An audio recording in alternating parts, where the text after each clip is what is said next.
awal masalah bagi bumi kita. Hal yang dianggap kecil bagi sebagian orang yang dapat berdampak bagi kehidupan bagi kita semua. Kurangnya kesadaran masyarakat juga mempengaruhi kesehatan bumi kita. Jika bukan kita yang menyadarkan orang-orang di sekitar kita, entah sampai kapan hal ini akan terus dibiarkan. Limbah adalah bahan atau produk buangan yang tidak terpakai yang berdampak negatif terhadap masyarakat jika tidak dikelola dengan baik.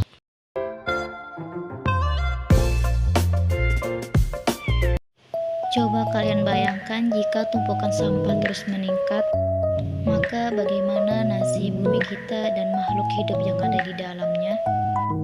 Dan bagaimana keadaan masyarakat yang ada di sekitarnya? Masa depan bumi ditentukan dari mulai sekarang. Badan Dunia PBB merencanakan suatu program pembangunan berkelanjutan hingga tahun 2030, yaitu bagaimana membuat lingkungan tetap aman dan lestari. Sebagai sebagian dari masyarakat global, kita bisa berkontribusi menjaga bumi tetap lestari dimulai dari rumah. Apa dan bagaimana? Nah, pada video kali ini kita akan mengenal lebih jauh tentang kimia hijau atau green chemistry. Kimia hijau merupakan konsep dan pemikiran mengenai kimia untuk menyelamatkan lingkungan dari pencemaran. Mengapa harus ada kimia hijau? Apakah penting kimia hijau? Kimia hijau sangat penting dalam mendukung upaya pelestarian kimia hijau. Kimia hijau atau green chemistry merupakan pendekatan untuk mengatasi masalah lingkungan. Baik itu dari segi bahan kimia yang dihasilkan proses atau tahapan reaksi yang digunakan.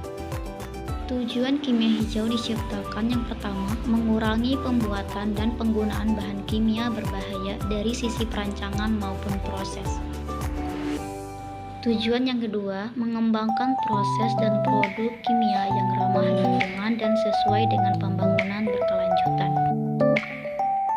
Kimia hijau bukan hanya terkait dengan penggunaan dan produksi bahan kimia yang aman saja, tetapi prinsip kimia hijau juga dapat kita terapi dari rumah. Nah, ada 12 prinsip kimia hijau yang harus kita ketahui, yaitu prinsip mencegah limbah, prinsip memaksimalkan nilai ekonomi atom, prinsip sintesis kimia aman bahaya, prinsip mendesain proses kimia aman, prinsip pakai pelaut dan kondisi reaksi yang aman, dan prinsip mendesain efisien energi. Prinsip menggunakan bahan terbarukan, prinsip mengurangi bahan turunan kimia, prinsip menggunakan katalis, prinsip mendesain bahan kimia mudah terdegradasi, prinsip menganalisis pencegahan polusi, dan yang terakhir prinsip mencegah kecelakaan. Dari 12 prinsip tadi dapat kita lihat pada eksperimen berikut. Adapun alat dan bahan yang digunakan, yang pertama ada air, kedua minyak, ketiga pewarna makanan,